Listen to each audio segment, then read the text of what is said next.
what is the view of the economics team at REA in terms of when the next rate cut is coming?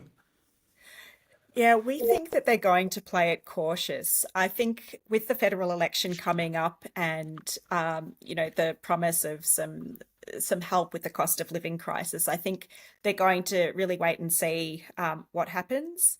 I think it was widely expected that they would drop rates in February because that inflation data had come down.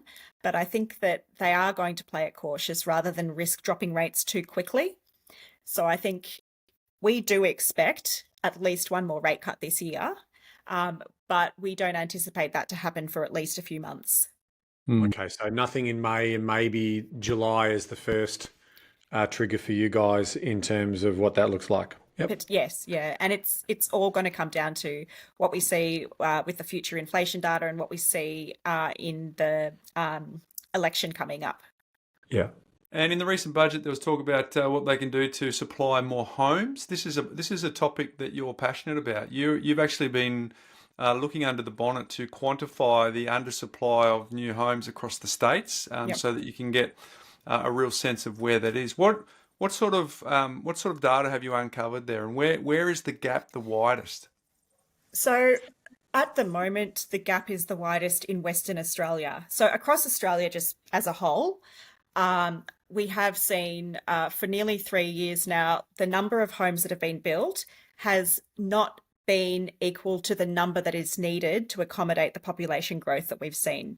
And in Western Australia, that's where we're seeing the biggest gap. So for the past 2 years running, in WA, they built less than half the homes that they needed to accommodate population growth.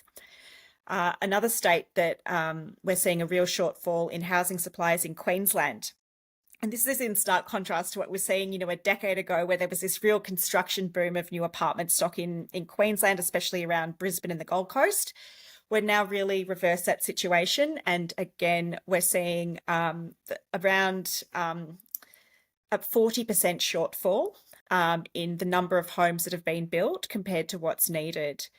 The only states where we're seeing supply keep up with population growth are Tasmania and Canberra. Everywhere else, we're seeing, around a 20 to 50% shortfall in new housing supply. Do they have any advantages on the supply side, or is it just the lack of demand there for those two states, Tasmania and Canberra? I think that in the case of Canberra and Tasmania, they've been relatively good at new supply. So if Tasmania is a very interesting case because historically it sees very slow population growth, but during the pandemic, when a lot of people were fleeing Victoria, it had a little boost to demand. We saw there was a period during the pandemic where Hobart was the fastest growing capital city for a while.